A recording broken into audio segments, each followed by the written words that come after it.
We're back for part 2 of roasting my old design work that I'm incredibly embarrassed of for your enjoyment and at my expense. So if you didn't watch part 1, go back and have a couple of laughs there. Come back and watch this part because in this episode, I'm going to dive into some of the interface work that I got into and how I just didn't understand anything at all about UI design.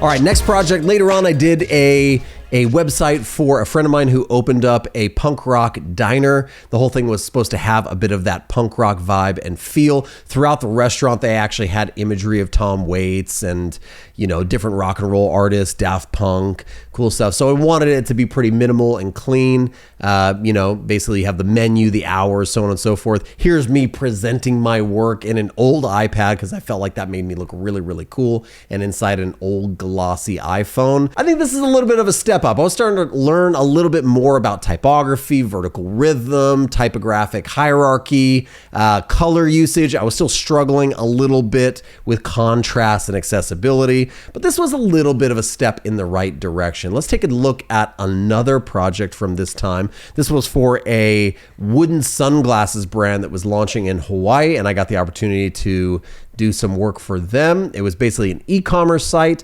and I just really needed to plug an image in each one of these little sections to satisfy my desires of plugging in those images. But check out these really cool little tags I made with the glasses. A lot of Photoshop work happening here, and I could have saved myself some time and just not done it at all because it looks really, really bad. Also, the contrast and the legibility of this is really bad. This photography work is actually really good. There's some things I could have done better, like how about the centering on this layout? Ooh, I decided to put Facebook and Twitter just a little bit off to the right because I had no idea how to do a QA check on a website. I was just trying to get things out the door. I think what was happening here was I didn't know how to balance something between two imperfectly sized objects. So I just let it hang off balance and incorrect and just shipped it that way, which is really, really nice. I also really wanted to have fun with some typography. Also, check out the embossed style on these ribbons. Actually, kind of like that. That's kind of coming back.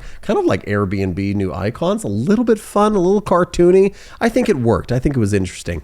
But there's a little bit of the form. Oof, not great. Not great. Just all around.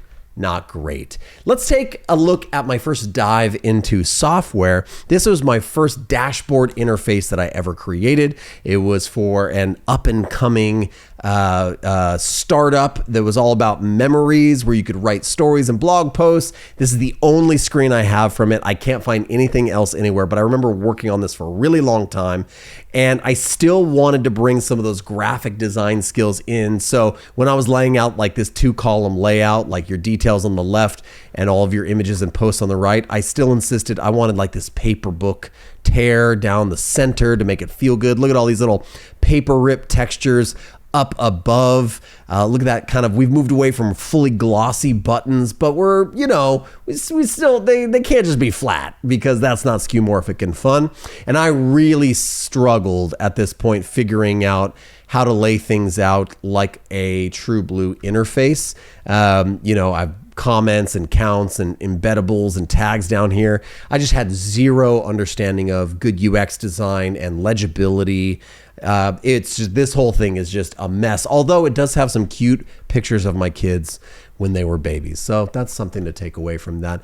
My next dive into software and web applications and UI design, I actually got to work on a project for Hawaiian Airlines, one of my first projects for Hawaiian Airlines. I did a couple more later on. They were much better than this, but this was a travel platform for people on Hawaiian Airlines so they could redeem points and earn vacations.